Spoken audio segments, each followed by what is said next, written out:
لولا تعلم وتعليم تذكر تذكر نفاء للإفاء والإفادة للشفاء الحسنة مسوق بكتاب الله سنة رسول عمل به ما يبتغى مرضاته وثوابه اشتاق بالخصوصات من الموت شفينا رسول الله سيدنا محمد بن عبد الله صلى الله عليه وسلم الأرواح آبائه وإخوانه من الأنبياء المرسلين وأزواجهم وشيخنا في الدين بركاتهم أسرارهم أنوارهم وعلومهم وآتهم الدين الدنيا الآخرة بكل نية صالحة في خيرات الدنيا والآخرة سقط من الموت في عالمنا ونبينا محمد صلى الله عليه وآله وصحبه وسلم سلامنا صلى حضرة النبي سيدنا محمد قسم أسرار الفاتحة.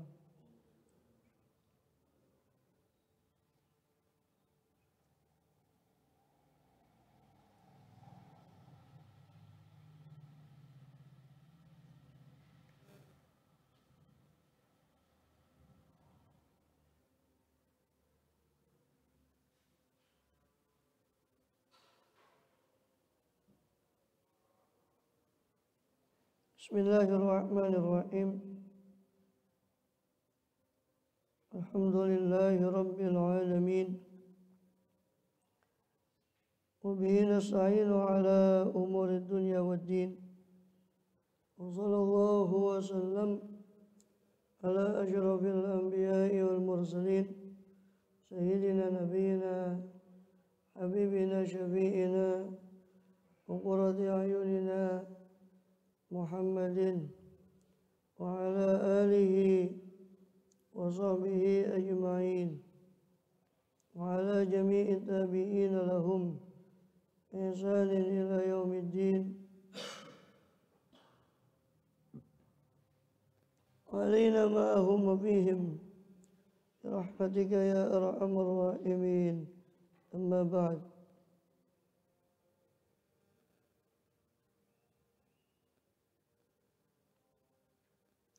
قالوا سبحانك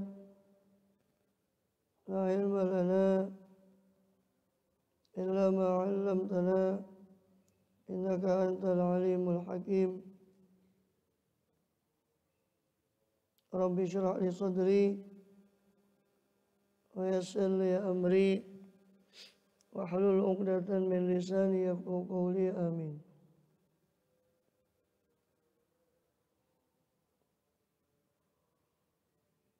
Alhamdulillah Allah SWT masih berkenan melimpahkan nikmat karunia-Nya pada kita semua, bil khusus nikmat iman Islam serta sehat walafiat, sehingga dengan itu kita masih diizinkan oleh Allah SWT untuk melakukan segala aktivitas kegiatan kita, bil khusus dalam rangka menunaikan tugas utama kita dalam kehidupan dunia ini, ini beribadah pada Allah SWT. Kemudian kita masih melanjut di pembahasan Thalath Rasail, 3 risalah kumpulan daripada Al-Habib Syekh bin Abdullah, risalah Al-Habib Syekh bin Abdullah bin Syekh bin Abdullah Idrus. Masih di risalah pertama itu Al-Fawz wal Bushra, syarah Aqidatul Zahra, syarah daripada bait-bait akidah milik Syekh Ali bin Abu Sakran rahimahullah radhiyallahu anhu wa nafa'ana bih bi ulumihi fid dharaini amin.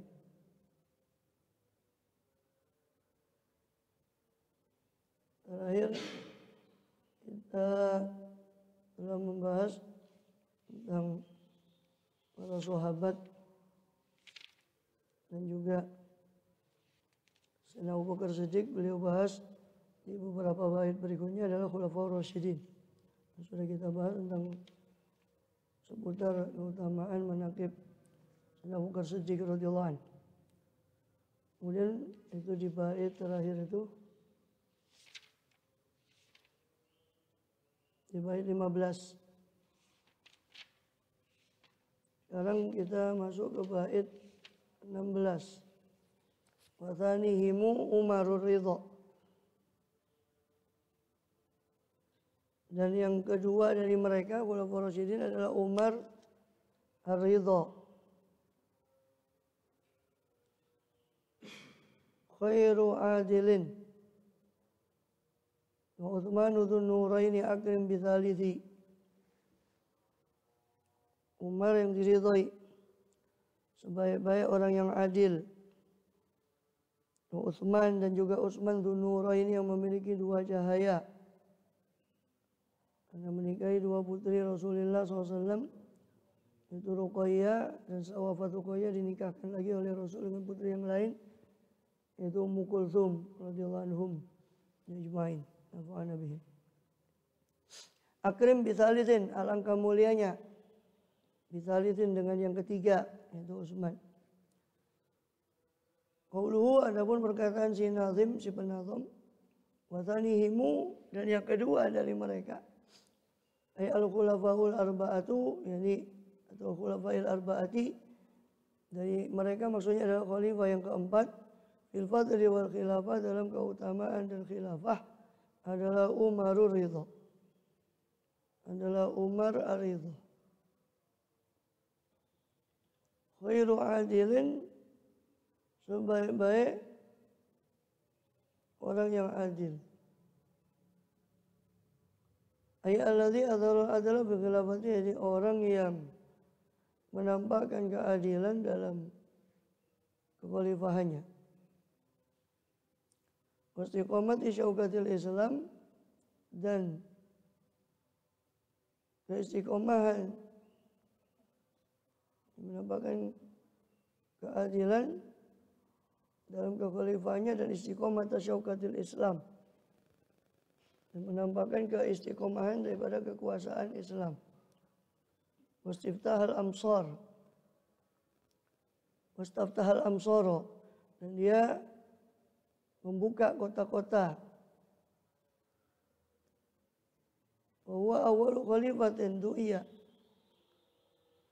jadi penguasaan kota-kota atau wilayah baru itu dalam Islam itu disebut sebagai istiftah, fatah, pembukaan. Ini bukan, karena memang muslimin bukan penjajah, bukan penjajahan.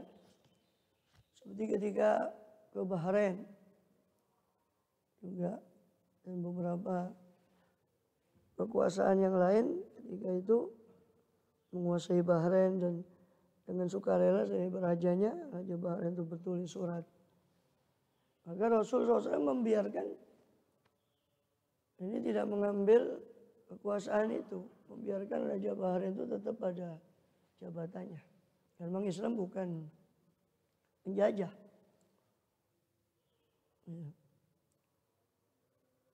Kemudian jadi Raja Bahrain itu dibiarkan di situ. Bahkan dia ketika itu ketika ingin menyerahkan kekuasaan, dia bilang dibiarkan oleh Rasulullah, malah diangkat kembali untuk memimpin wilayahnya. Juga yang lain-lain seperti di Persia dan sebagainya. Tapi karena Persia itu memang diperangi, karena memang tetap dalam sampai penghabisan itu dia tetap dalam keadaan musyrik, sehingga ya lari mereka, dan kekuasaan itu diganti oleh Islam, kaum muslimin. Tapi ketika mereka bermasyarakat kepada Islam, seperti Raja Bahrain itu yang sukarela dia tunduk pada Rasulullah SAW dengan tulis surat, setelah Rasul tulis surat pada dia, dan dia membalas surat Rasul SAW itu, maka Rasul membiarkan kekuasaan mereka. Jadi tidak mengambil kemudian mengganti dengan penguasa baru atau dari beliau. Paling cuma Rasul mengutus orang-orang utusan yang mengajarkan agama atau mengambil zakat dan sebagainya. Adapun kekuasaan tetap, makanya di dalam istilah Islam, sejarah Islam, itu dikatakan di situ istaftaha al-amsar. Sayyidina Umar ini membuka kota-kota. Jadi istilahnya bukan menjajah, tapi istilahnya fatah. Penguasaan kepada negeri-negeri Islam itu bukan diistilahkan menjajah, tapi pembukaan.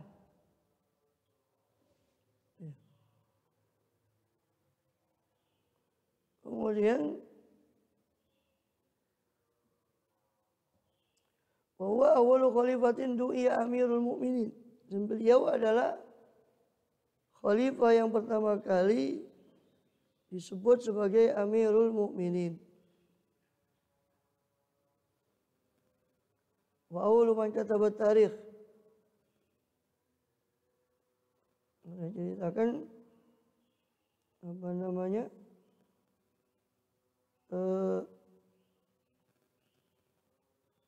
Bahwa Sayyidina Abu Bakar Siddiq radhiyallahu an itu disebut sebagai Khalifatul Rasulillah.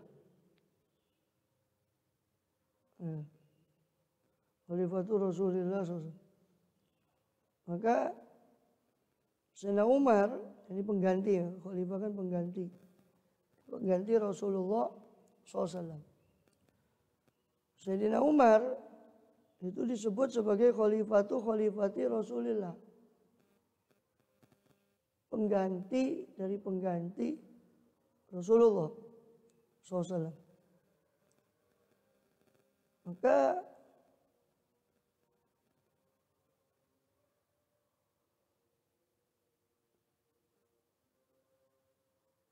ketika itu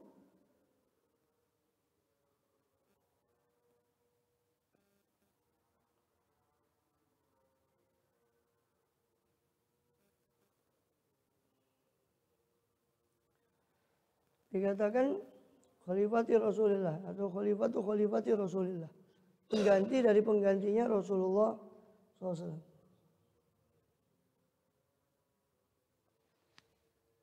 Maka Sayyidina Utsman harusnya dikatakan sebagai khalifati, pengganti dari pengganti dari. Maka itu tambah panjang. Maka Sayyidina Umar berpidato, ya, yang isinya antumul mu'minun wa ana amirukum. Kalian adalah orang-orang mukmin, sedangkan saya adalah pemimpin kalian. Maka semenjak itulah dikenal istilah Amirul Mukminin di zaman Sayyidina Umar itu. Sebelumnya disebut Khalifatul Rasulillah Sayyidina Abu Bakar. Sayyidina Umar harusnya khalifati Rasulillah, pengganti. Kalau Sayyidina Abu Bakar kan pengganti Rasulullah. Kalau Sayyidina Umar berarti kan pengganti dari penggantinya Rasulullah kan gitu. Karena Sayyidina Umar kan menggantikan Sayyidina Abu Bakar. Sayyidina Abu Bakar Khalifatul Rasulullah. Berarti Sayyidina Umar itu pengganti dari penggantinya khalifati Rasulullah. Maka beliau kemudian mengatakan kalian adalah orang mukminin dan saya adalah pemimpin kalian, maka dikenal sebagai Amirul Mukminin. Antum mu'minun wa ana amirukum. Beliau yang pertama kali dipanggil Amirul Mukminin. Wa awwal man kataba tarikh lil muslimin. Beliau pertama kali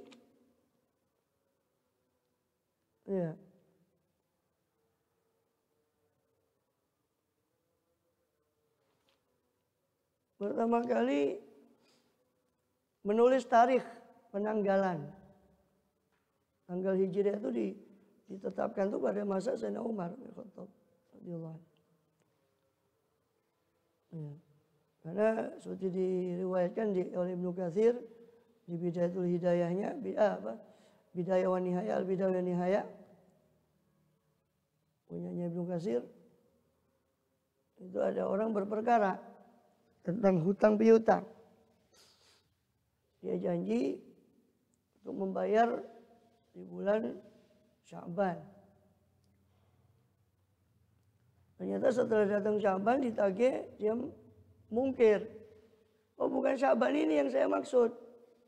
Sya'ban depan. Bilang akhirnya kira-kira.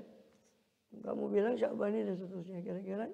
Sampai kepada Rasul SAW. Sampai kepada Sayyidina Umar bin Khattab waktu itu. Khalifahnya. Maka karena memang sebelum itu nggak ada penulisan tahun. Tahun 1, tahun 2, tahun 3 itu belum ada. Baru ada masa Sayyidina Umar itu. Dan kalaupun ada ya sekedar tonggak peristiwa yang penting saja dijadikan sebagai patokan. Seperti kan Rasulullah kan gitu. Rasulullah lahir tahun gajah. Nah, Itu kan ada peristiwa penting, maka dikasih nama itu tahun gajah. Maka orang setelah itu menganggap itu sebagai peristiwa penting. Orang ini lahir 2 tahun setelah peristiwa gajah. Ini lahir 3 tahun setelah itu. Jadi belum ada tahun Hijriah belum ada waktu itu. Tahun Hijriah waktu itu belum ada. Yang ada kalau bulannya sudah ada Muharram, Safar, Rabiul Awal itu ada. Bulan itu sudah lama kalau bulan-bulan Hijri itu sudah lama. Bahkan tahun bulan-bulan Hijriah itu kalender Hijriah termasuk bulan haram yang disebut di surat At-Taubah itu ayat 36. Bulan haram yang 4 Dzulqa'dah, Dzulhijjah, Muharram sama Rajab. Itu sudah lama. Sudah ada sejak lama. Cuma tahun belum ada tahunnya. Jadi orang menanggali tahun itu dengan peristiwa penting saja. Ini tahun dia lahir 3 tahun setelah peristiwa gajah dan seterusnya. Maka dari situlah karena peristiwa itu dan mungkin ada peristiwa lain yang melatar belakangi sehingga Sayyidina Umar menganggap ini perlu dibuat tahun. Supaya orang dari kira-kira, nah ini nulis Sya'ban, ya Sya'ban sekarang mungkin dibilang, oh enggak karena enggak ditulis tahunnya. Yang saya maksud Sya'ban depan katanya, bukan Sya'ban. Kira-kira. Nah, kalau udah gini repot katanya Sayyidina Umar kan. Akan repot orang nanti kalau enggak ada tahun. Maka diprakarsai lah gimana kita harus menulis tahun. Mulai saat itu kemudian dirembuk sama beberapa sahabat termasuk Sayyidina Ali radhiyallahu anhu waktu itu. Ya. Banyak yang usul. Kalau memang kita mau buat tahun yang dianggap tahun pertama atau tonggaknya itu apa? Banyaklah usul. Ada yang mengatakan kelahiran Nabi. Oh kita pakai saja kelahiran Nabi sebagai tonggak. Ada yang mengatakan Isra Mi'raj, ada yang mengatakan macam-macam. Usul-usul dari sahabat. Hanya Sayyidina Ali radhiyallahu anhu karena mengusulkan hijrahnya Nabi. Itu sebagai tonggak tahun. Maka dengan rapat itu, musyawarah itu diterimalah usul Sayyidina Ali. Jadi maka ditetapkanlah tahun Hijriah itu awalnya dari hijrahnya Nabi. Kalender Islam ditetapkan di awal hijrah Nabi.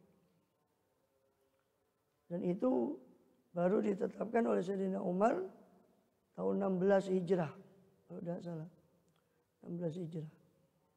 Jadi sekitar tahun keempat dari masa pemerintah Sayyidina Umar. Karena Rasulullah itu tahun ke-11 Hijrah wafat.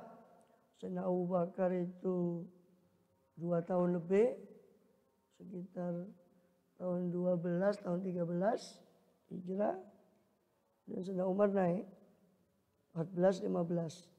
Setelah 2 tahun masa pemerintah Sayyidina Umar, tahun ke-16 itu baru ditetapkan tahun Hijriah. Maka kita kenal sampai sekarang 1446.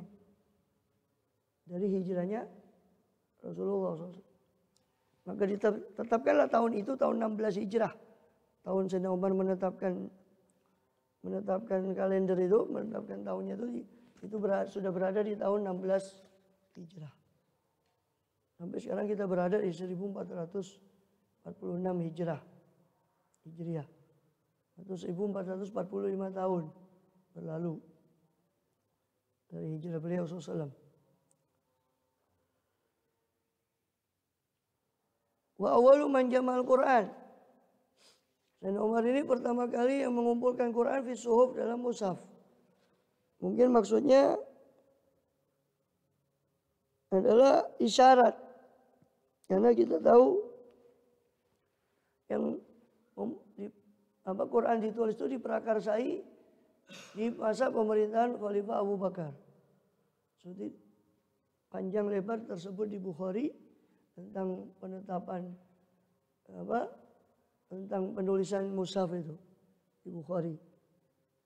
Karena perang Yamamah, di perang Yamamah banyak yang wafat dari hufadzul Quran, maka Sayyidina Umar usul.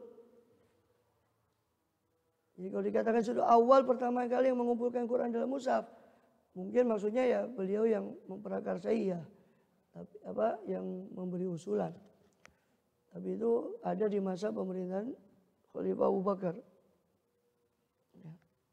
Maka diusulkan oleh Sayyidina Umar. Ini al-qatl qad ishara ala hufadz Quran halatul Quran. Gimana nih?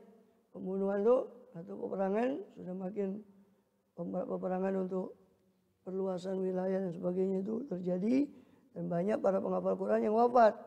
Kenapa kita tidak menulis Quran itu dalam satu mushaf? Ya.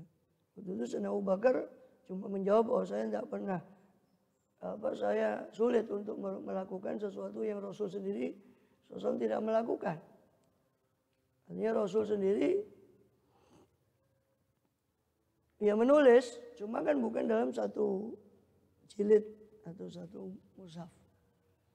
Ya, ada beberapa lembaran seperti itu. Artinya Sayyidina Abu Bakar mengatakan itu ya seolah dengan perkataan itu kan Sayyidina Abu Bakar menganggap itu bid'ah. Ya, karena Rasul tidak melakukan bid'ah secara bahasa, bukan bid'ah secara syariat, bukan bid'ah yang haram secara syariat. Bid'ah secara bahasa artinya Rasul belum pernah melakukan. Jadi kalau mengatakan bid'ah ya Quran yang dibaca ini bid'ah. Ya. Begitu nggak usah baca ini.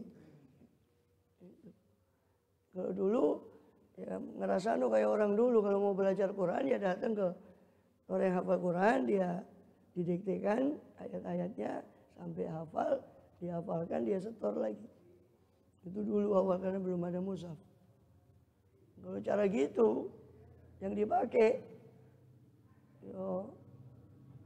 nggak ada yang belajar Quran. Ya. Dan harus hafalkan, nggak ada tulisan. Sampai hanya Sayyidina Umar mendesak, gimana ini? Ya. Wallahi innahu wallahi khair, kata Sayyidina Umar, ini suatu yang baik walaupun Rasul tidak pernah lakukan, saya rasa ini suatu yang baik. Kenapa? Karena banyaknya yang sudah wafat.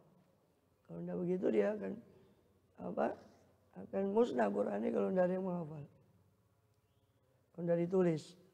Hanya sampai Allah lapangkan hati Sayyidina Abu Bakar Siddiq untuk menerima usulan itu, hanya diambil disusunlah itu, ditugaskan Zaid bin Thabit, salah satu juru tulis wahyu, untuk memimpin ya kalau kita bilang proyek lah, untuk menulis kembali daripada Quran ini, menulis ulang di satu mushaf. Tapi pengumpulan masa Sayyidina Abu Bakar itu cuma sekedar mengumpulkan saja, karena tujuannya memang saat itu supaya tidak hilang, sudah dikumpulkan. Ya, penataannya dan sebagainya itu belum begitu diperhatikan, dikumpulkan saja. Yang penting jangan hilang semuanya. Kemudian jadi nggak gampang itu, seperti di dalam Sahih Bukhari diceritakan panjang lebar peristiwa itu. Ya kalau ada ayat mau ditulis itu ya harus ada saksi-saksi. Ini betul enggak ayatnya begini? Ada para hafadzul Quran didatangkan untuk menjadi saksi, ditulis baru. Ini bukan asal-asalan, sampai terkumpul Quran itu 30 jilid walaupun belum seperti sekarang, belum tertata seperti sekarang. Karena tujuannya memang cuma kumpulkan saja. Supaya tidak hilang gitu aja. Baru masa Sayyidina Utsman nanti itu ada pengumpulan kedua. Nah, masa Sayyidina Utsman tujuannya itu beda. Tujuannya adalah karena kiroat, perbedaan kiroat. Ya. Perbedaan kiroat yang ada. Sehingga mereka berselisih tentang kiroatnya itu. Hanya Sayyidina Utsman disuruh untuk menyatukan kiroatnya. Maka disusun ulang. Disusun ulang mushaf itu dengan mengakomodir kiroat yang ada. Supaya orang tidak berselisih tentang itu. Kemudian nanti mungkin akan diceritakan di masa Sayyidina Utsman nanti. Ketika membahas Sayyidina Utsman. Wa awwalu man jama'al Quran, wa awwalu man jama'an nas ala qiyam Ramadan. Beliau Sayyidina Umar ini adalah awal orang yang mengumpulkan manusia untuk qiyam Ramadan atau sholat tarawih. Ya. Itu.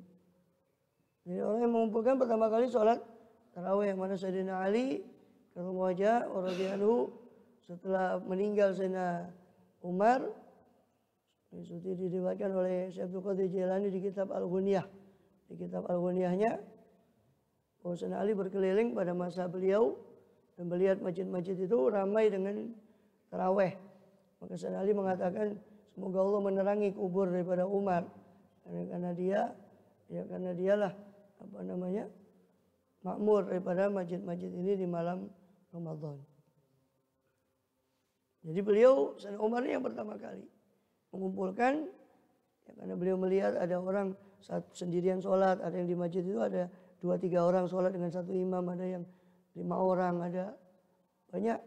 Sehingga akhirnya Sayyidina Umar mengandaikan, aduh seandainya saja dikumpulkan semua orang itu dalam satu imam. Maka dikumpulkan dalam satu imam. Ubay bin Ka'ab diantaranya yang disuruh menjadi imam radhiyallahu anhu. Ya. Kemudian dan itu sholatnya ditetapkan 23. Walaupun ada riwayat di Muwatta itu sholat pertama kali itu 11 rakaat dengan bacaan yang panjang. Karena panjangnya bacaan maka Sayyidina Umar memecah itu jadi 20 rakaat, 23 rakaat. Dengan 3-nya witir, 20-nya yang Ramadan. Itu pertama kali beliau. Sayyidina Umar juga ada di Bukhari, ya, di antara riwayatnya, dan beliau mengatakan nikmatul bid'ah hadhihi. Inilah sebaik-baik bid'ah. Itu Sayyidina Umar. Walati tanamuna ana afdal, tapi ada lanjutannya. Ini sebaik-baik bid'ah. Tapi yang kalian tidur untuknya, maksud kalian tidur dulu baru nanti bangun, itu lebih afdal. Ya. Kemudian wa awwalu man amala durrah man hamala darrata wa adaba biha. Beliau pertama kali orang yang membawa cambuk dan mendidik orang dengan cambuk itu. Di antaranya Sayyidina Umar masuk pasar, dia bawa cambuk. Orang yang tidak ngerti hukum muamalah, belum ngerti fikih jual beli, suruh keluar, kalau tidak dicambuk. Yang masuk pasar itu harus sudah ngerti hukum jual beli. Sekarang lalu gitu. Ada sing dodolan. Ya harus belajar fikih muamalah ya, karena kalau tidak belajar ilmunya, ya mau tidak mau kata ulama bakal terjerumus pada transaksi yang haram, mau tidak mau. Bagaimana dia ada ilmunya, tidak ngerti.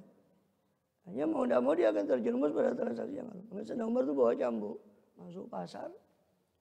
Kalau ada ketahuan orang itu tidak ngerti fikih muamalah, suruh keluar. Kalau tidak dicambuk.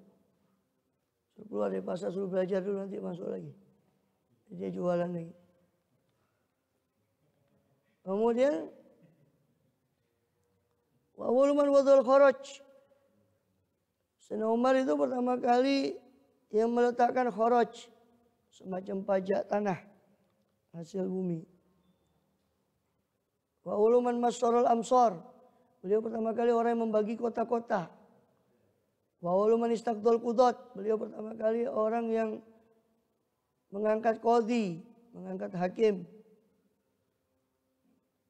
Ya sebelum itu ada, Rasulullah pernah mengutus Sayyidina Ali ke Yaman sebagai hakim, sekaligus sebagai pengajar Islam. Tapi hakim yang resmi itu belum ada, belum dikukuhkan. Baru masa Sayyidina Umar bin Khattab baru dikukuhkan qadhi yang resmi hakim. Di antaranya Qadhi Shuraih, salah satu tabi'in. Qadhi Shuraih itu yang terkenal di zaman sejarah kejujurannya, Qadhi Shuraih. Wa awwalu man dawana dawawin. Beliau adalah orang yang pertama kali membuat diwan, catatan, termasuk catatan macam kalau bahasa sekarang akuntansi. Itu pertama kali Sayyidina Umar yang buat. Beliau ngambil dari Persia. Dari Kisra Persia. Dilihat kok di kerajaan Persia itu ada semacam seperti itu, catatan-catatan semacam kalau bahasa sekarang ya akuntansi, pembukuan. Dilihat kok rapi, bagus macam ini, diadopsi sama Sayyidina Umar. Artinya kita boleh mengadopsi sesuatu selama itu bukan berkaitan dengan akidah, bukan kaitannya sama iman, Islam, ihsan, karena itu kita sudah punya sendiri. Iman Islam ihsan. Itu kan tidak ada kaitannya, akuntansi apa itu kan tidak ada kaitan sama iman Islam ihsan. Maka diambil sistem pencatatan itu yang ada di Kisra Persia waktu penundukan Persia, diambil sama Umar, diadopsi beliau pertama kali mengadopsi diwan. Diwan yang dimaksud sini catatan-catatan itu tadi. Sampai beliau Sayyidina Umar ini mencatat apa? Ahlul Bait saat itu. Karena tujuannya untuk apa? Untuk humus. Humus ini kan yang berhak adalah Ahlul Bait. Maka beliau catat itu, Ahlul Bait itu. Ada catatannya sampai masa khalifah siapa itu masih ada catatan Ahlul Bait itu. Tentang Ahlul Bait. Karena humus itu diberikan ke Ahlul Bait. Waktu itu Ahlul Bait tidak menerima zakat. Tapi humus. Itu pertama kali nyatat itu Sayyidina Umar. Fulan, anaknya Fulan, anaknya Fulan. Nasab termasuk, hanya nasabnya juga masuk di situ juga. Ya. Sama Sayyidina Umar. Sampai diwariskan ke khalifah berikutnya. Zaman Bani Umayyah, Bani Abbasiyah. Itu masih ada humus. Waktu itu masih ada. Setelah di akhir-akhir menjelang Abbasiyah tumbang itu sudah tidak ada humus. Setelah itu sudah hampir tidak ada humus itu. Makanya dari masa itu Istokhri, salah satu ulama Syafi'iyah, memfatwakan bolehnya Ahlul Bait untuk menerima zakat. Karena humus sudah tidak ada. Ketika itu humus sudah tidak ada. Istokhri. Hah?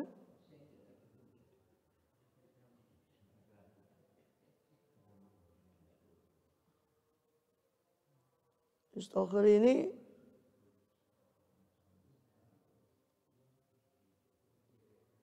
tahun 940 Hijriah.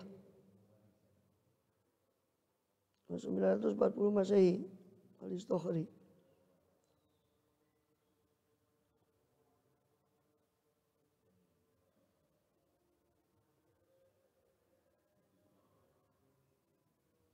Al-Istokhri.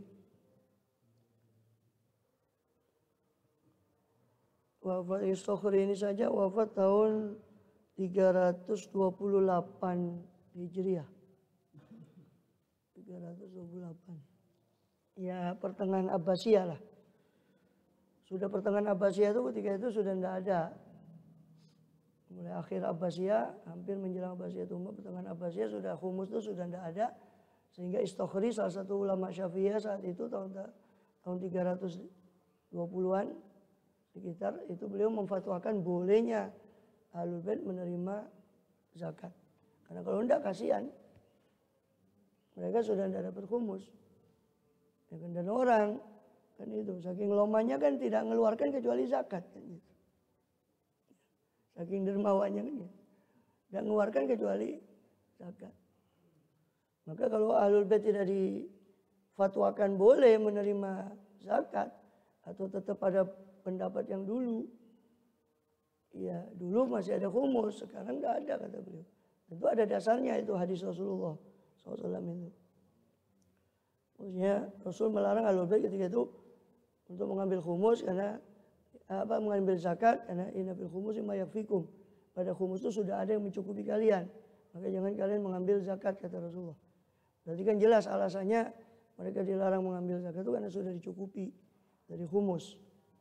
Ketika humus tidak ada berarti kan pemahamannya berarti zakat boleh bagi mereka. Jadi yang pertama kali nyusun diwan itu, catatan-catatan itu Sayyidina Umar yang nyusun itu. Kemudian wa uluman faradul uqtiyah. Pertama kali yang menetapkan al-uqtiyah, pemberian-pemberian kepada pejabat sebagainya untuk gaji dan sebagainya, itu Sayyidina Umar. Wa hajja bi azwajin Nabi sallallahu alaihi wasallam ajatin aja. Dan Rasul Sayyidina Umar berhaji dengan rombongan yang besar, termasuk di antara rombongan hajinya adalah istri-istri Nabi SAW radhiyallahu anhunna di akhir hajinya Sayyidina Umar. Karena abiyat yang lu humrah. Karena Sayyidina Umar itu seorang yang putih. yang ditutupi juga oleh warna kemerahan. Tiwalan, seorang yang tinggi. Ajlah. Ya.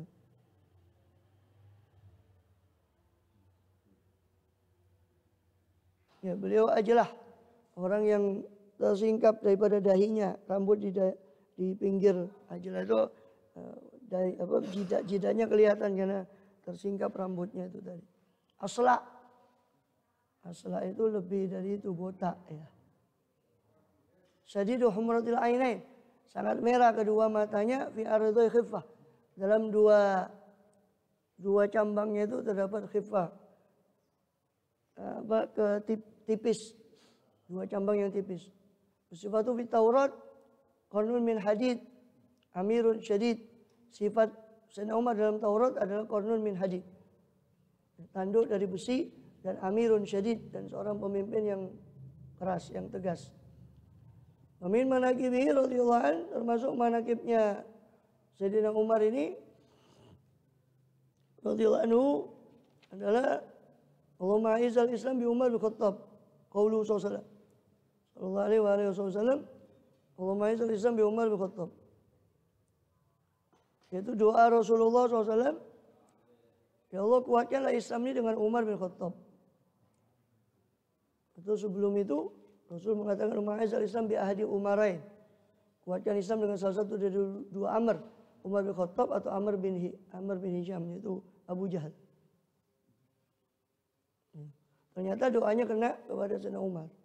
Maka Sayyidina Umar yang dapat hidayah. Abu Jahal tetap naudzubillah sampai akhir hayatnya tetap musyrik. Wa idza lamma aslama Umar nazala Jibril alaihi salam. Ketika Sayyidina Umar masuk Islam, turun Jibril alaihi salam. Maqala ya Muhammad, maka berkata Jibril, ya Muhammad, laqad istabsyara ahlus sama bi islami Umar, sungguh telah gembira penduduk langit dengan Islamnya Umar bin Khattab. Ini riwayat Ibnu Majah. Juga Imam Hakim dalam Mustadraknya. Wa aidan lama aslama Umar, begitu juga ketika masuk Islam Sayyidina Umar itu, qala al-musyrikun, orang-orang musyrik berkata, laqad intasafal qaum al-yawm minna. Sungguh telah intasafal qaumul yawm. Sungguh telah intasaf, sadar kaum itu pada hari ini minna, daripada kami. Wa anzalallahu, dan Allah menurunkan firman, ya ayyuhan nabiyyu hasbukallahu wa man ittaba'aka minal mu'minin. Wahai Nabi, cukuplah bagimu Allah dan orang-orang yang mengikutimu dari kalangan orang mukmin.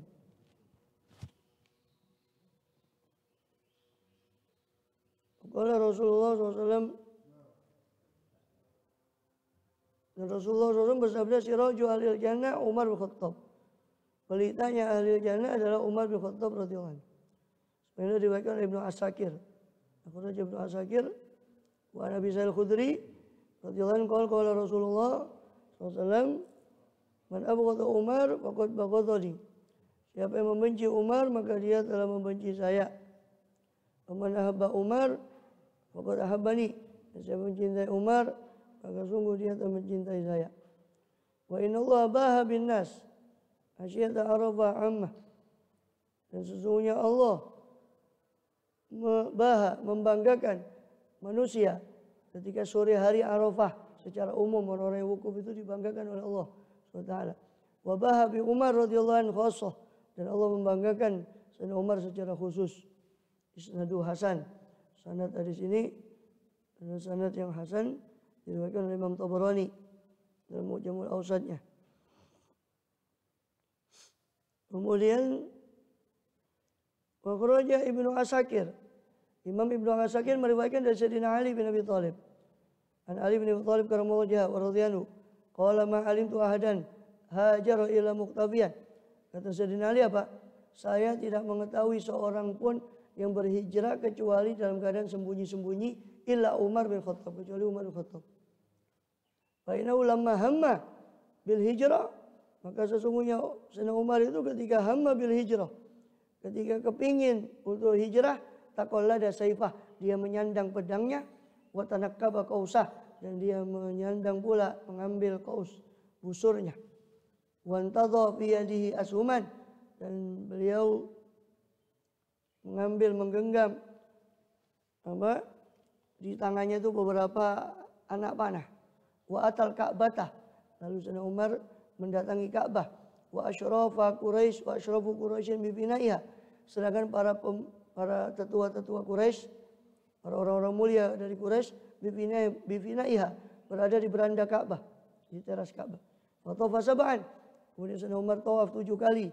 Tsumma shalla raka'atan qabla maqam, kemudian Sayyidina Umar salat 2 rakaat di belakang maqam Ibrahim. Tsumma ata hilaqahum, kemudian Sayyidina Umar mendatangi halaqah mereka, kumpulan mereka yang ada di sekitar Ka'bah. Mereka duduk sekitar Ka'bah. Qala syahatil wujuh, maka berkata syahatil wujuh, Sayyidina Umar berkata syahatil wujuh, buruklah wajah-wajah ini atau terhinalah wajah-wajah ini. Man arada an taskalahu ummuh wa yu'tamu waladuh wa yurmalu zaujatuh. Siapa yang kepingin taskalahu ummuh, ibunya kehilangan dia, wa yu'tamu waladuh, anaknya jadi yatim, yurmalu zaujatuh, istrinya jadi janda, falyalqani wara hadzal wadi, silakan ketemu saya di belakang lembah ini. Jadi kata senari begitu. Semua orang berhijrah, saya sembunyi-sembunyi ila Umar Khattab. Umar Khattab mau hijrah, dia sandang pedangnya, dia ambil busur panahnya, dan beberapa anak panah, dia tawaf, kemudian menyamperi halakoh-halakohnya si orang-orang Quraisy. Terus pidato di situ. Siapa yang kepingin ibunya kehilangan dia,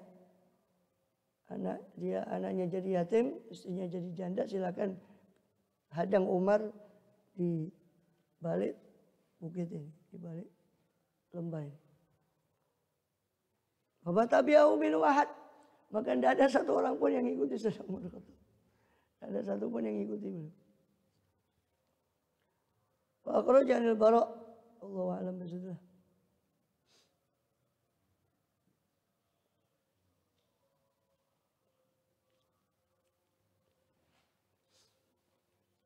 Adapun dari kitab Manaqil Ubudiyah terakhir tentang adabus shalah, tentang adab sholat.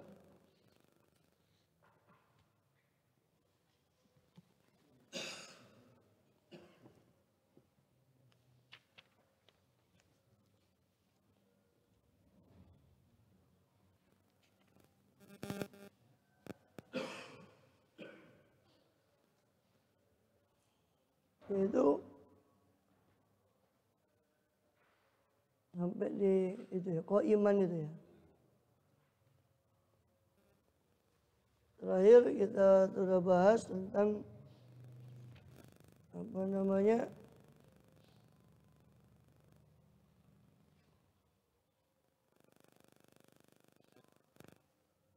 tentang adab sholat.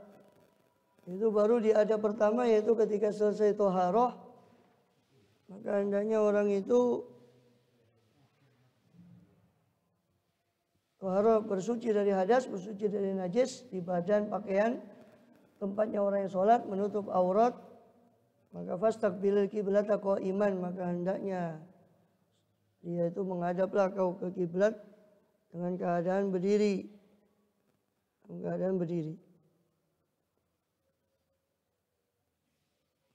Kemudian aibil i'timadi ala qadamain, yaitu dengan i'timad, dengan mengandalkan daripada dua kaki. Mengandalkan daripada dua kaki.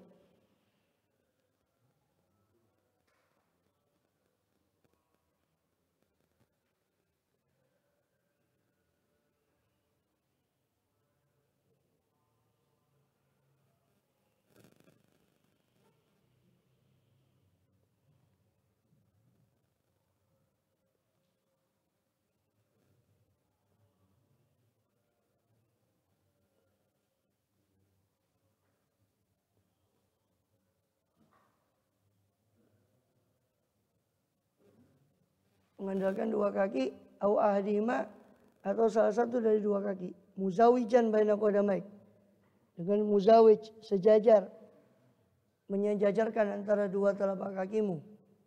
Berdiri dua telapak kakinya sejajar. Bizai, dengan huruf zai. Wal alif, lalu dengan huruf alif, kemudian jim, zawaja, yuzawiju. Kama qala fil ihya, sebenarnya beliau katakan juga ini di ihya, ai jailan lauma musamitan, yakni menjadikan lauma kepada dua telapak kaki itu musamitan, sejajar. La tataqaddam ihdahuma 'ala al-ukhra, tidak maju salah satunya atas yang lain. Wala tastarqi anha bil kha al-muhmalah bil ha atau bil ha al-muhmalah di akhirih. Hendaknya jangan tastarqi anha,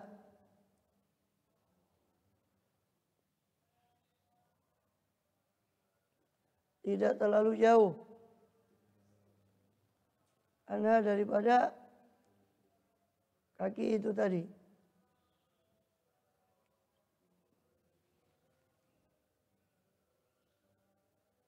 Bil kha bil ha'il muhmalah, atau juga dengan hak yang tidak bertitik di akhirnya. Ya, muzawihan ay muba'adan bainahuma biqadri shibrin, dengan sekedar satu jengkal. Yani muba'adan mubidan bainahuma, menjauhkan antara dua telapak kaki itu sekedar satu jengkal.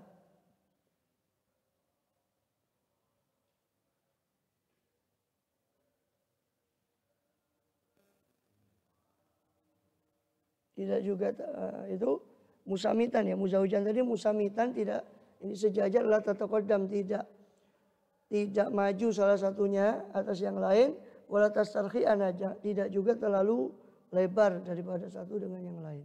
Itu sekitar satu jengkal. Tidak terlalu lebar, tidak terlalu, yang satu tidak maju dari yang lain, telapak kakinya sejajar dan jauhnya cuma sekitar satu jengkal antara dua telapak kaki. Yang normal saja.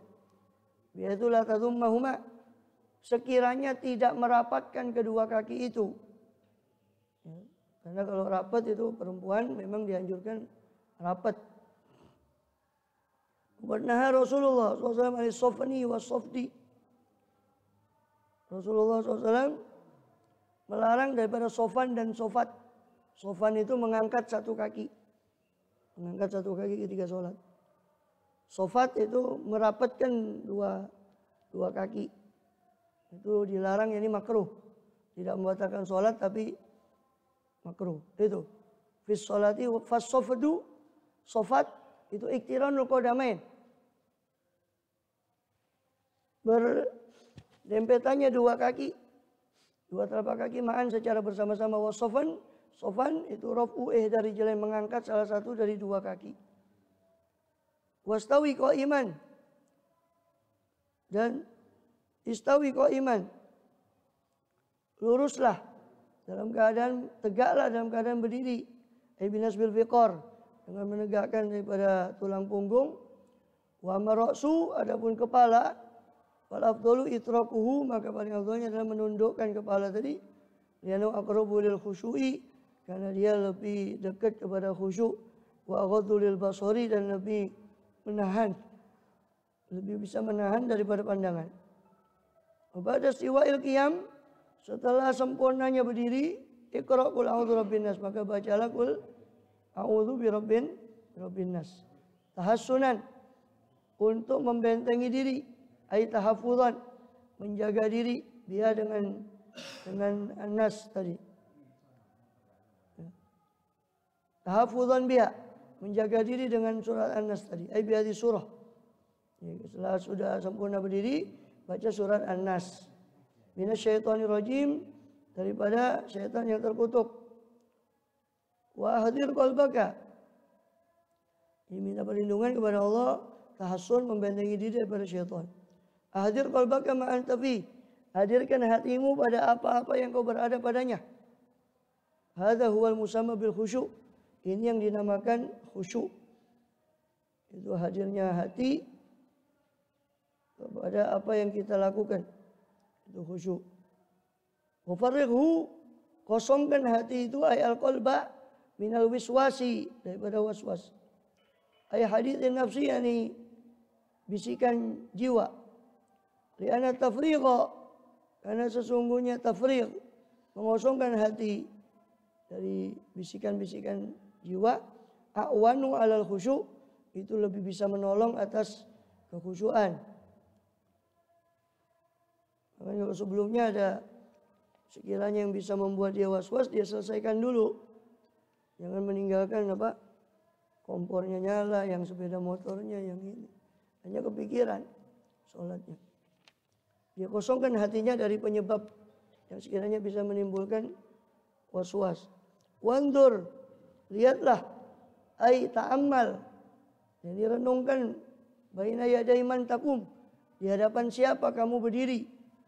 Jadi renungkanlah kamu ini berdiri di hadapan siapa.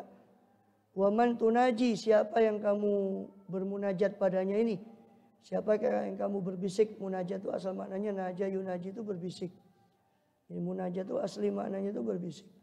Orang munajat pada Allah berarti berbisik. Jadi renungkanlah kepada siapa kau bermunajat. Di sholat, di dalam sholat ini. Wa kaifa tunaji, bagaimana kau munajat. Wa bimadza tunaji, dengan apa kau munajat. Wa azim fi nafsika, besarkanlah pada dirimu qadrul munajati, kadar munajat itu. Wastahi an tunaji maulaka biqalbin ghafil, istahi, malulah kau untuk munajat pada Tuhanmu dengan hati yang lalai. Amma anta fi, dari apa-apa yang kau berada padanya. Wasodrin masyhunin, dengan dada yang penuh. Ay mamlu'in wiswasi dunia, biwasawis dunia, hati yang penuh dengan was-was duniawi. Au bitafakkurin fi umuril akhirah, atau dengan tafakkur dengan perkara-perkara akhirat. Kal jannah wan nar, hadza makruhun aidan, ini juga makruh. Alam hafadhu Romli, seperti yang dijelaskan oleh Imam Romli. Ya. Kemudian, jadi sebagaimana penuhnya hati dengan was-was dunia itu tidak boleh, maka tafakur terlalu dalam tentang perkara akhirat juga tidak boleh, hanya kebawa ke sana. Hanya lupa apa yang dia baca, yang dia makruh. Kalau merenung perkara akhirat terlalu dalam aja makruh, maksudnya di sholat, waktu sholat itu, hanya sehingga dia lupa, lepas dari apa yang dia kerjakan dan dia baca saat itu. Itu saja makruh, padahal itu perkara akhirat.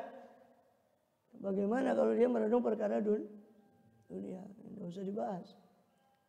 Ya. Kalau merenung perkara akhirat saja makruh.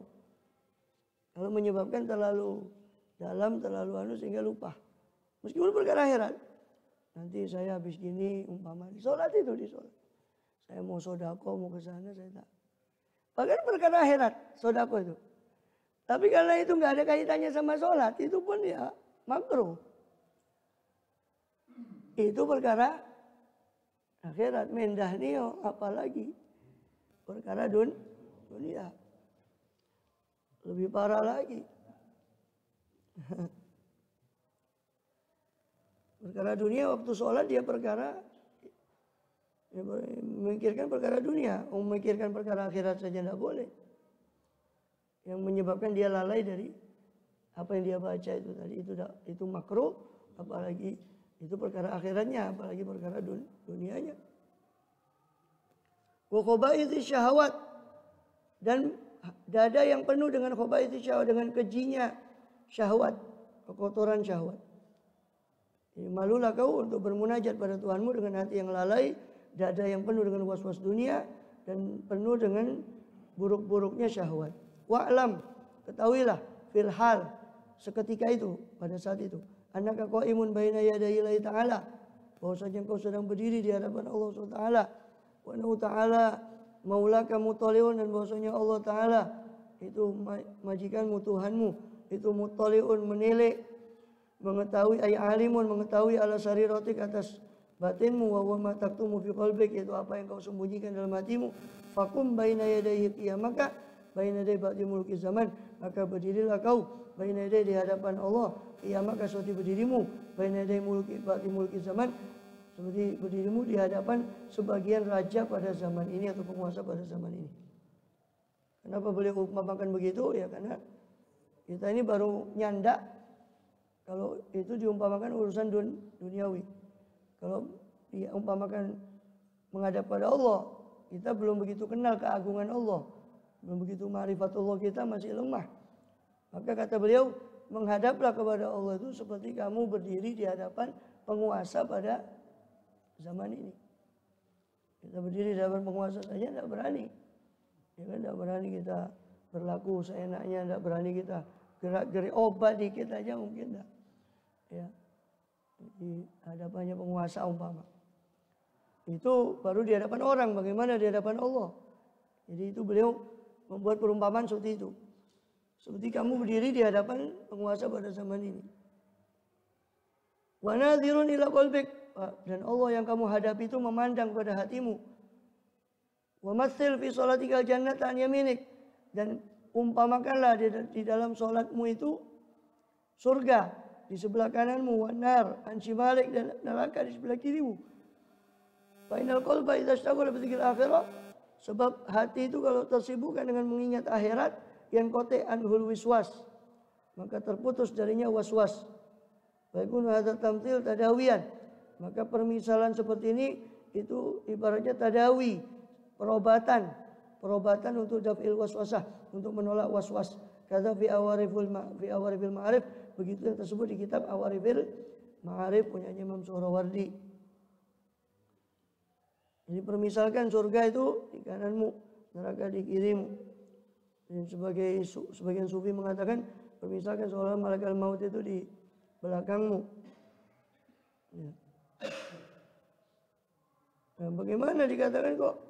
Kan tadi kan tidak boleh tafakur tentang perkara akhirat ya. Maksudnya yang terlalu dalam, ya sudah berhenti sampai di situ. Kalau dia terlalu hanyut dalam tafakur perkara akhirat, hanya lupa apa yang dia hadapi saat itu, yang dia baca, yang dia. Ya. Fa inna ma yataqabbalu Allah min sholatika bi qadri khusyu'ika. Sebab hanya saja Allah itu menerima dari sholatmu menurut kadar khusyukmu, ay huduru qalbika. Jadi kehadiran hatimu, wa khudu'ika, ketundukanmu, ay sukuni jawarihika, yani tenangnya anggota badanmu, wa tawadu'ika, tawadu'mu, rendah hatimu, ay tadallulika, yani kerendahanmu, wa tadarru'ika, merengekmu, ay khulusika bidua, yani keikhlasanmu dalam doa. Wakilah, ada yang mengatakan, dikatakan dalam oleh perkataan lain, li sholati arba'atu syu'abin, bagi sholat itu ada 4 cabang. Hudurul qalbi, hadirnya hati, wa syuhudul akli, menyaksikannya akal, wa khudu'un nafsi, tunduknya jiwa, wa khudu'ul arkani, tunduknya anggota badan. Fa hudurul qalbi raf'ul hijab, maka hadirnya hati itu mengangkat hijab antara hamba dengan Allah SWT. Wa syuhudul akli, penyaksian akal, itu raf'ul itab, mengangkat daripada celaan dari Allah Ta'ala. Wa khudu'un nafsi, fatul abwab, sedangkan tunduknya jiwa itu pembukaan pintu antara dia dengan Allah. Khudul arkani, wujudus thawab, dan tunduknya anggota badan itu adanya pahala dari Allah SWT. Faman atas sholat bila hudul qalbi, maka siapa yang mendatangi sholat tanpa hadir hatinya, fahuwa musallin lahin, maka dia adalah musallin lahin, orang yang sholat yang lalai.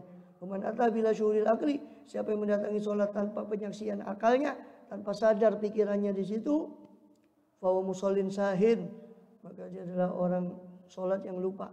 Faman ataha bila khudu'in nafsi, siapa yang datang kepada sholat tanpa tunduknya jiwa, fahuwa musallin khote, maka dia adalah orang sholat yang salah, yang keliru. Faman ataha bila khudu'il arkan, siapa orang yang mendatangi sholat tanpa tunduknya anggota badan, fahuwa musallin jafin, maka dia adalah orang yang sholat yang jauh dari Allah SWT. Faman ataha kama wusifa, siapa yang mendatangi sholat sebagaimana disifati tadi 4-4-nya, fa musallin wafin, maka itulah orang yang sholat yang penuh, yang memenuhi haknya sholat tadi. Kata fi awarifil ma'arif, Demikianlah yang ada di Awariful Ma'arif. Warawiyah bil khabar, diriwayatkan dalam hadis, laisal mar'u min salatihi illa ma aqala. Tidak ada, laisalil mar'i min salati, tidak ada bagi seorang daripada salatnya illa ma aqala, kecuali apa yang sadar orang itu dalam salatnya tadi. Jadi tidak dinilai seorang dalam salatnya kecuali apa yang dia sadar di situ. Wa qad warada, sungguh telah datang fil khabar dalam hadis, apa anna man khusya'a, bahwasanya orang yang khusyuk fi sholati, dalam salatnya, wajabat lahul jannah, wajib baginya surga, wa kharaja min dunubi, maka dia akan keluar dari dosa-dosanya, kayami waladatu ummuh, seperti hari di mana melahirkan dia siapa ibunya. Wa abudhu ay maulaka fi sholatika ka'annaka tarahu, maka sembahlah dia, yakni Tuhanmu dalam salatmu, fi sholatika ka'annaka tarahu, seolah-olah kau melihatnya. Ay ubudu ta'ala hala kaunika fi sholatika, ini sembahlah dia Allah yang maha luhur pada saat keberadaanmu dalam salatmu, mithla ali kaunika ro'iyan lahu, seperti keadaan wujudmu itu melihat kepada dia, seolah-olah kau melihat kepada Allah SWT. Fa inna kalau qadarta annaka kumta fi ibadat rabbik, sebab seandainya kau tentukan bahwa dirimu berdiri dalam beribadah menyembah kepada Tuhanmu, wa anta tu'ayinu, sedangkan engkau melihat kepada dia, lam tatruk syai'an mimma taqdiru alimul khudu, maka kau tidak akan meninggalkan sedikit pun dari apa yang kau mampu alaihi atas ma minal khudu'i, berupa ketundukan, wal khusyu'i, dan kekhusyuan, wa husni samti, dan bagusnya perilaku, wa ibdil qalbi, dan penjagaan hati, wal jawari, dan penjagaan anggota badan, wa jatimaika bidhalika batinika, ya, dan ijtimaika, kumpulmu dengan zahir dan batinmu, berkumpul antara zahir dan batinmu, ila atai tabi, kecuali kau akan mendatangkan semua itu dengan matabjir tadi, dengan apa-apa yang kau mampu tadi, kama afadahu Ibrahim as-Sabrakhiti, sebagaimana dikatakan oleh Syekh Ibrahim as-Sabrakhiti. Fa in lam takun tarahu, jika engkau tidak bisa melihatnya, tidak ada engkau itu melihatnya, fastamirra ala ihsanikal ibadah, maka tetaplah kau untuk berihsan, menyempurnakanmu atas ibadahmu. Fa innahu yaraka, karena sesungguhnya dia melihatmu. Idh huwal musyahid likulli ahad, sebab dialah yang menyaksikan bagi setiap orang, min khalqi, dari makhluknya, fi harakati wa sukuni, dalam geraknya makhluk tadi, dalam geraknya ahad tadi, dan sukun dan tenangnya ahad. Fa ilam yadur qalbuka, fa ilam yadur qalbaka, kalau belum hadir apa hatimu, qalbuka, lam taskun walam taskun jawarihuka, dan belum tenang apa anggota badanmu. Kenapa itu? Kok bisa begitu? Likusuri ay naqsi ma'rifatika bijalalillah, karena kurangnya ma'rifahmu terhadap keagungan Allah. Kita ini lemah pengetahuan kita pada keagungan Allah, makanya kita sholat dianggap kita sama kita biasa saja, karena pengetahuan kita pada keagungan Allah yang kita hadapi itu lemah. Itu penyebabnya. Karena kusuri ma'rifatika, karena dangkalnya ma'rifahmu kepada Allah.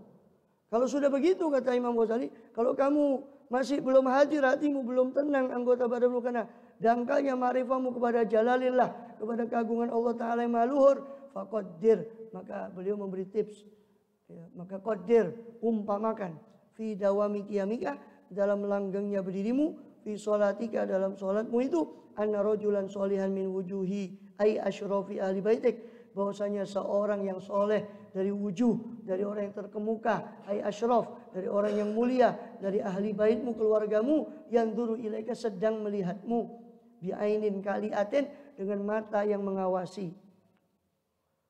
Jadi kalau nggak bisa kita sudah mengangan-angan keagungan Allah, nggak bisa juga, karena dangkalnya kita, pengetahuan kita kepada keagungan Allah, maka dikasih tips lagi sama Imam Ghazali, maka umpamakan ada seorang yang soleh, yang terkemuka dari keluargamu, atau bukan hanya keluarga, mungkin kiaimu, mungkin gurumu.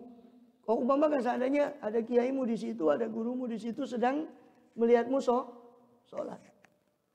Atau siapapun yang kamu sungkani orang itu, umpamakan dia itu sedang memperhatikanmu waktu sholat itu. Dengan mata yang mengawasi, bi'ainin kali'ah. Liya'lama kaifa sholatuka, supaya dia ngerti bagaimana sholatmu. Fa inda dzalika yahduru qalbuk, maka ketika itu maka akan hadir hatimu. Ketika kita umpamakan ada ada guru kita yang melihat, ada orang yang kita suka melihat, pasti kita hadir hati kita. Wa taskunu jawarihuka, dan akan tenang anggota badanmu. Kenapa? Khifatah an yunsibaka, karena takut kalau dia si rojulan tadi, rojulan soleh, orang soleh tadi, yunsibaka, menisbatkanmu, takut kalau menisbatkan ka akan dirimu, siapa zalika rojul, siapa orang soleh itu, al-ajizu, yang lemah itu, ila kilatil khusyuk, kepada sedikitnya khusyuk. Disebut orang soleh itu yang lemah karena makhluk kan. Makhluk memperhatikan kita khusyuk. Lah sedangkan Allah perhatikan kita enggak khusyuk. Padahal dilihat sama makhluk. Dilihat sama kiai kita, dilihat sama guru kita, dilihat sama kita khusyuk. Summa ba'da ihsasika, kemudian setelah merasamu min nafsika, daripada dirimu akan itu, akan kekhusyuan tadi ketika seolah kau ada yang melihat dari gurumu itu tadi, ya, irji ila nafsika, maka ketika itu kembalilah kau kepada dirimu, kembalilah kepada nafsumu, bil muatabah, dengan mencela nafsumu. Apa yang celaannya? Kul ucapkanlah, ya nafsasu, wahai jiwa yang buruk. Kau bilang kepada nafsumu, wahai jiwa yang buruk, innaki tad'ina ma'rifatullah. Nafsu itu diumpamakan apa? Muannas ya, nafsu itu muannas, dianggap muannas. Innaki tad'ina ma'rifatullah. Sesungguhnya engkau mengaku ma'rifatullah. Kau mengaku kenal sama Allah. Wa hubbahu, kau mengaku cinta sama Allah. Ala tastahina min khaliqik, tidakkah kau malu daripada penciptamu ini? Wa maulaka, dan Tuhanmu ini. Idh qaddarta tila'a abdin dalilin, karena engkau atau ketika qaddarta, kau umpamakan ittila'a abdin dalil, mengetahuinya seorang hamba yang hina, min ibadi, dari hamba-hambanya Allah, alaika, kepadamu. Jadi menilainya seorang hamba yang hina dari hamba Allah kepada dirimu untuk melihat solatmu. Walaysa biyadihi duruka wala nafuk, padahal tidak ada di tangannya kemampuan untuk memberimu madarat atau memberimu manfaat. Wala iqab wala tawab, tidak ada kemampuan untuk iqabin, wala iqabun wala tawabun, pemberian hukuman atau pahala. Khusya'at jawarihuk, khusyuk anggota badanmu. Wa hasunat sholatuk, bagus sholatmu. Ini nafsu, engkau bagaimana kau ini? Tidakkah kau malu kepada Allah? Kau mengaku mencintai Allah, kau mengaku mengetahui Allah, ya kan? Tidak kau malu kepada penciptamu. Kenapa? Ketika kau umpamakan ada orang yang melihatmu, sedangkan orang itu sebetulnya hamba Allah juga lemah. Dia tidak berkuasa untuk memberimu madarat, tidak berkuasa untuk memberimu manfaat, tidak berkuasa untuk memberimu pahala. Tapi kau khusyuk ketika dia lihat, kau khusyuk ketika dia melihatmu. Ya, kau khusyuk ketika dia melihatmu. Ya. Kemudian apa? Tadi. Ya, wa hasunat sholatuka, bagus sholatmu. Suma innaka, kemudian engkau, sesungguhnya engkau ta'lamina, engkau mengetahui, meyakini, annahu muttali'un alaika, bahwasanya Allah itu menilai kepadamu. Wala takhsha'ina li azamatik, sedangkan engkau tidak khusyuk kepada keagungan Allah. Ahuwa ta'ala indaka aqallu, apakah dia Allah Ta'ala di sisimu lebih sedikit? Ay asgharu ahqaru, yakni lebih kecil dan lebih hina min abdin min ibadi, daripada seorang hamba dari hamba-hambanya Allah. Guru kita itu kan hamba Allah semua. Kau ini bagaimana soal gitu? Kita bilang pada kau ini gimana? Kau diperhatikan sama makhluk Allah, kau khusyuk. Apa kau kira Allah tidak melihat? Terus kalau kau memang yakin Allah melihatmu, apakah Allah lebih hina ketimbang makhluk yang memperhatikan sholatmu itu? Apakah Allah lebih hina daripada makhluk yang memperhatikan sholatmu itu tadi? Padahal dia tidak punya kuasa apapun untuk memberi madarat atau manfaat atau pahala atau hukuman. Maka faqaddir,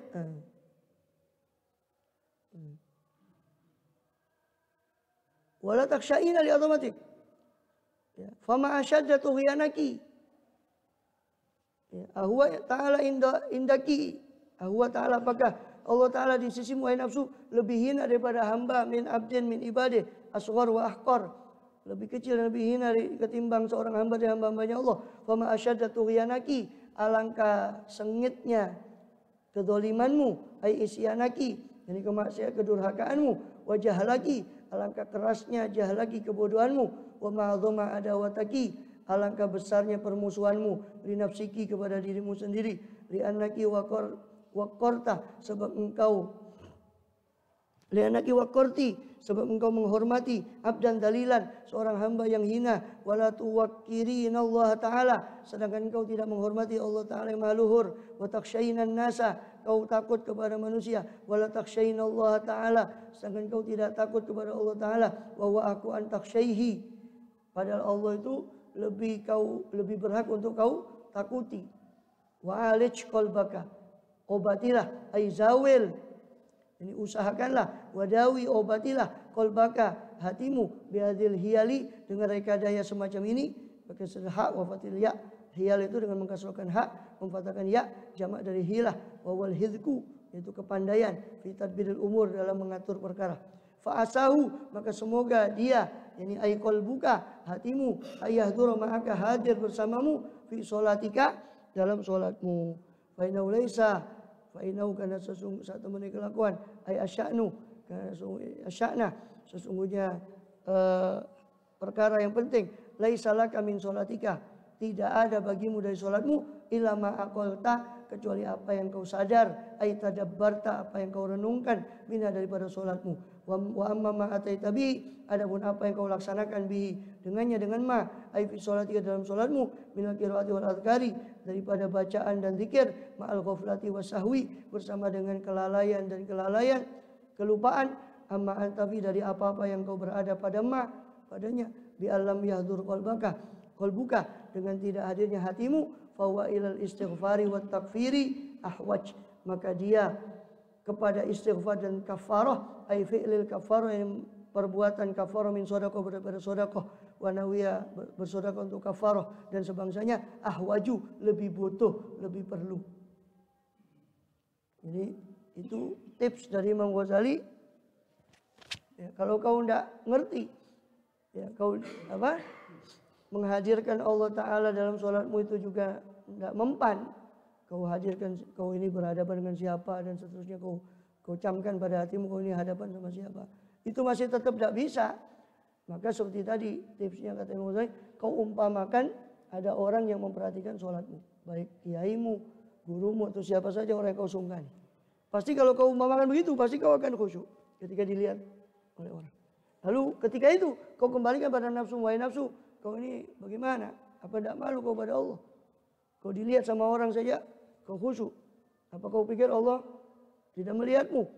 Atau kalau memang kau yakin Allah melihatmu, apakah Allah itu, kalau kau yakin Allah melihatmu ketika kau sholat dan diperhatikan oleh orang, kemudian kau khusyuk, Allah melihatmu, apa kau pikir Allah itu lebih hina daripada orang itu, yang dia tidak punya kuasa apa-apa atas dirimu? Maka obatilah dengan obat seperti itu, ya, kata Imam Ghazali, barangkali bisa jadi, atau semoga boleh jadi, hatimu hadir bersamamu, sebab tidak ada apa-apa dari sholat itu kecuali apa yang kita hadir di situ. Adapun yang tidak hadir, kata beliau, maka itu lebih pantas untuk diistighfari. Sholat yang tidak hadir lebih pantas untuk diistighfari, lebih pantas untuk dikafaroi. Kita bayar kafaroh atas sholat kita yang tidak khusyuk, kita bayar kafaroh. Seolah-olah begitu. Ya sodako ya Allah, saya kafaroh sholat saya yang tidak khusyuk. Lebih pantas dikafaroi. Bahkan Imam Hasan Basri lebih keras lagi.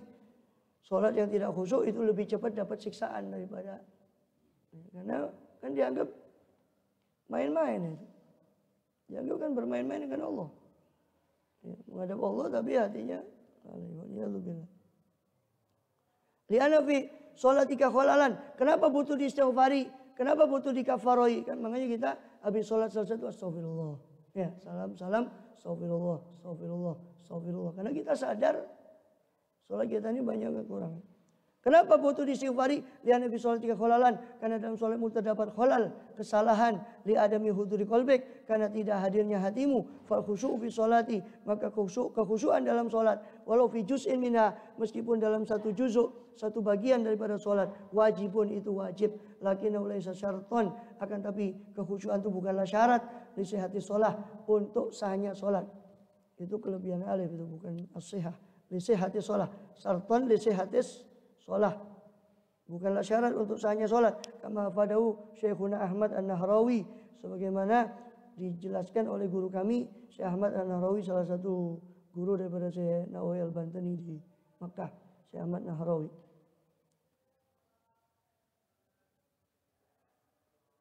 Kemudian fa idza hadara qalbuka fala tatrukil iqamah, wallahu a'lam bishawab. Kalau hadir hatimu, jangan kau tinggalkan iqamah. Sunnahnya iqamah meskipun sendirian, sunnah iqamah. Lebih sunnah lagi juga, termasuk sunnah juga azan dan iqamah. Itu jangan ditinggalkan kata beliau, karena itu termasuk sunnah sholat.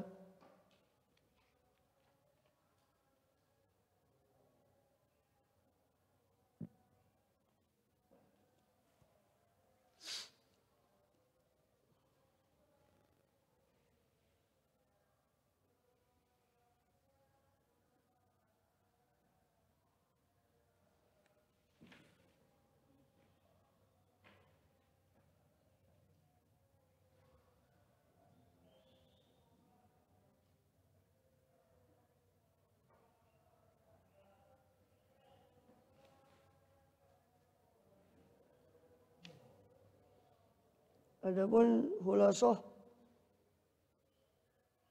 lahir itu al-khamisah la ausu bi thuluthi syai'in bi aini wastaqu thuluthahu kana lahu thuluthul baqi kullu.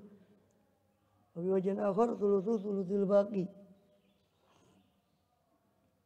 Yang kelima tentang masalah lafaz wasiat itu, seandainya seorang mewasiatkan bi thuluthi syai'in bi aini,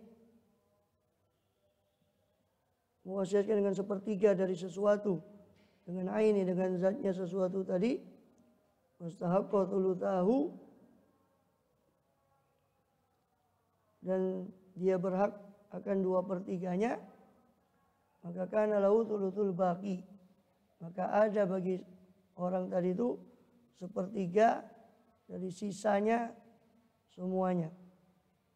Fi wajhin akhar, di pendapat yang lain, thuluthil baqi, 1/3 dari 1/3 yang tersisa, dari sisa 1/3 dari 1/3 dari sisanya.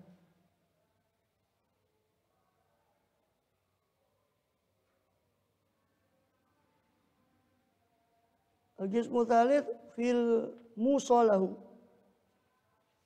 Bagian ketiga tentang al-musalahu, orang yang diwasiati. Walau suwarun talatah, dan baginya, bagi musalahu ada 3 surah, 3 gambaran kasus, 3 gambar, 3 surah, 3 macam gambaran.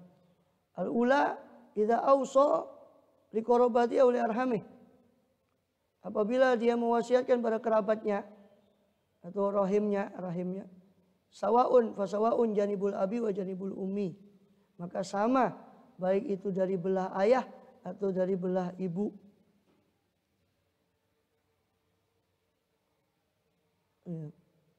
Artinya kalau seorang mengatakan ini saya wasiatkan untuk kerabat saya atau untuk rahim saya, maka itu kena dari belah ayah, dari si yang mewasiatkan itu, dan juga dari kerabatnya dari belah ibu, kena dua-duanya. Sebagian mengatakan enggak, yang kena itu dari ayah saja. Tapi yang sahih pendapatnya yang ini. Itu yang kena ya kalau dia orang itu seorang mewasiatkan, saya wasiatkan untuk kerabat saya, maka kena dari ayahnya dan dari ibunya. Wa ghaniyuhum wa faqiruhum, yang kaya ataupun yang fakir dapat. Karena umum dia mengatakan ini untuk kerabat saya. Wa qaribum wa baidum, yang dekat atau yang jauh. Wal qarib, yang dimaksud dekat apa? May yu'addu fil urfi qariban, siapa-siapa yang yu'addu dianggap fil urf, dalam kebiasaan itu qariban, dianggap sebagai dekat. Fa wasiyatu Syafi'i li qarabatihi, maka wasiat Imam Syafi'i, ya, kepada kerabatnya. Atau seorang Bani Syafi' dari keturunan Syafi'. Imam Syafi'i disebut Imam Syafi'i dari keturunan Syafi'. Maka wasiat dari seorang Syafi'i, seorang yang bernisbat kepada Imam Syafi'i, datuknya Imam Syafi'i, dikorobati kepada kerabatnya, masrufatun ila Bani Syafi'. Maka disalurkan ke Bani Syafi'. Malu Syafi'i Syafi'i kan wasiat bisa Imam Syafi'i. Duna Ali wa Ali Abbas. Bukan kerabatnya Ali, bukan keluarga Sayyidina Ali, bukan keluarga Abbas. Wa in kanu Bani Amam, meskipun keluarga Sayyidina Ali, keluarga Bani Abbas itu misanan juga dengan Syafi'i, karena Bani Syafi'i itu dari Muttalib. Bani Ali, Bani Abbas itu dari Bani Hashim. Hashim dan Muttalib saudara. Ya, jadi Imam Syafi'i itu datuknya Syafi'i itu masih misanan berapa pupu itu dengan Sayyidina Ali dengan Sayyidina Abbas, karena Syafi'i itu asalnya dari Muttalib bin Abdi Manaf. Rasulullah Sayyidina Ali Sayyidina Abbas dari Hashim bin Abdi Manaf. Muttalib sama Hashim satu saudara. Muttalib menurunkan Syafi'i tadi, yang Syafi'i itu datuknya Imam Syafi'i. Hashim menurunkan Bani Hashim, Sayyidina Ali Sayyidina Abbas, Rasulullah itu. Jadi enggak kena kepada keluarga Ali, keluarga Abbas, tapi kepada Bani Syafi'i saja. Wa innal Arab tatbutu min nasabiha wa la tatbutul ajam. Wa in kanu Bani Amam wa jami' Quraisy qarabatu Syafi'i. Padahal semua Quraisy itu kerabatnya Imam Syafi'i, karena Syafi'i dari Quraisy. Tapi bukan berarti wasiatnya itu dianukan kepada semuanya, tapi khusus kepada Bani Syafi'i saja.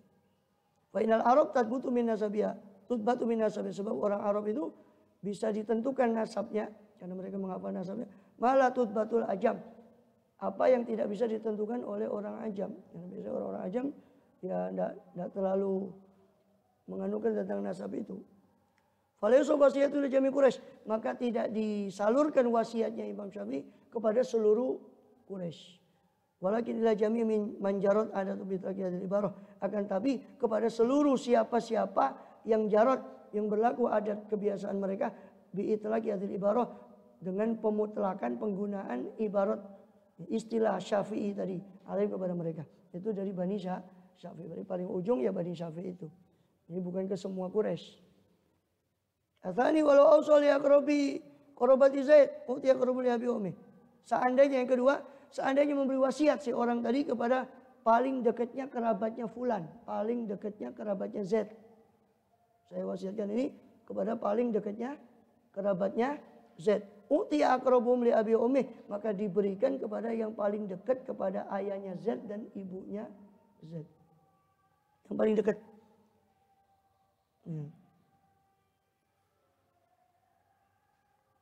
Kemudian fayuta akuhu li Abi, maka diberikan saudaranya Z yang li Abi wa Umi, yang tunggal ayah dan tunggal ibu dengan Z. Duna akhi li Abi, bukan ayah, bukan saudaranya yang kepada bapaknya Z saja, yang tunggal bapak saja. Wa in kana jadun wa akhun fa huma sawa'un fil qaul. Kalau Z itu punya kakek dan punya saudara, maka mana yang didahulukan, kakek apa saudara? Mereka sama fi qaulin, dalam satu pendapat sama. Ini qaul dhaif. Tapi qaul yang sahih itu saudara yang lebih diutamakan. Wal akhu aula fil qauli tsani, itu saudara lebih utama dalam pendapat yang kedua. Ini yang ashah, pendapat yang sahih. Al-qalida idza awsa bi thuluthihi li Zaidin wal fuqara. Apabila mewasiatkan kepada thuluthi, si orang tadi mewasiatkan thuluthi sepertiga hartanya kepada Z dan kepada fuqara, kepada fulan dan kepada fuqara. Surifa ila Zaid ma yarul wasi bi syarti alla ya'rimu, maka boleh disalurkan kepada Z tadi apa-apa yang dianggap oleh si wasi, si penerima wasiat, yang sekiranya di pendapatnya si penerima wasiat itu disalurkan sejumlah yang sekiranya cukup untuk Z, sekiranya la yahrimu, sekiranya dia tidak menghalangi Z dari bagian wasiat itu, sisanya dia berikan pada fuqara. Hadza ahadul qaulain wa wal qiyas. Ini salah satu dari dua pendapat dan ini qiyas, ini yang pendapat yang mu'tamad. Qaul tsani yusawwi baina Z wa jami'il fuqara. Pendapat kedua disamakan antara Z seorang dengan semua fuqara. Ini enggak bakal banyak dapat sih Z ini. Karena fuqara bandingannya banyak, ini Z satu orang. Ini pendapat kedua. Tapi pendapat yang mu'tamad yang tadi. Yusrafu nisfu thuluth ila Zaid. Disalurkan separuh dari sepertiga kepada Zaid dan uqabalahu bil fuqara. Sebab Zaid itu qabalahu berhadapan-hadapan dengan fuqara. Karena dia mewasiatkan kepada Zaid dan kepada fuqara. Berarti Zaid dapat, fuqara dapat. Berarti kata dia disamakan bagiannya Zaid fuqara. Umpama sepertiga berarti separuh sepertiga punya Zaid, separuh lagi punyanya fuqara. Itu pendapat kedua. Tapi yang mu'tamad pendapat yang pertama. Itu diberikan pada Zaid sekiranya pantas diberikan hartanya, sisanya semua dibagikan pada fuqara. Wallahu a'lam bissawab. Babul ausiya. Bab tentang para ausiya atau iso. Iso ini bab tentang penyampaian wasiat kepada orang. Kalau wasiat itu wasiat langsung kepada orang, kalau iso itu dia mewasiatkan kepada orang lain untuk disampaikan. Tolong ini saya wasiatkan pada kamu supaya kau berikan pada itu iso. Kalau wasiat itu langsung. Allahu a'lam bishawab. Wassalli wa sallim ala sayyidina Muhammadin wa ala ali sayyidina Muhammad.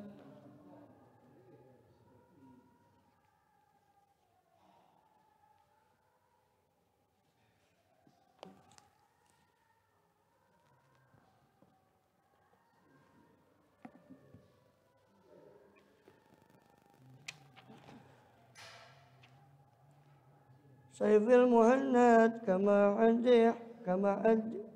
haddi had wa jaddi Ahmad agid bihi hama mu'anidi qad wa haddu had wa hazluna indal mubaraz sajid qaulun mu'akkad man had idha gumna wa man lahu had Allahu yashhad wa badruna yashhad bi kulli mashhad al-abu anjad al-aidarus al-abu was-suwaini ka-alfi faris wa kam usudin qa'imah bi'auni wa rabbu haris ka'annahu dhan ayyuhmiluni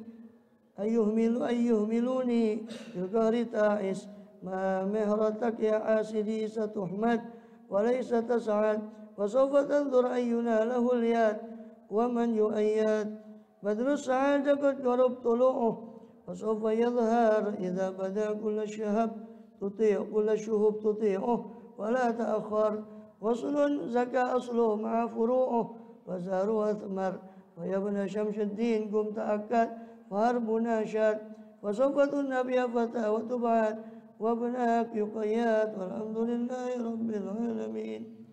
يقبل إقبال صلاة ونسأل مولا بلال يبدو ذنوب الجروب سبحان حبيب حبوب سيشفينا رسول الله محمد بن صلى الله عليه وسلم ويا آبائي وإخواني من الأنبياء وصلي وأزواجه ثم بركاتهم وسبلني أصحابي خيرات صلاة من الموت على محمد صلى الله عليه وسلم صلاة النبي صلى الله عليه وسلم سورة الفاتحة.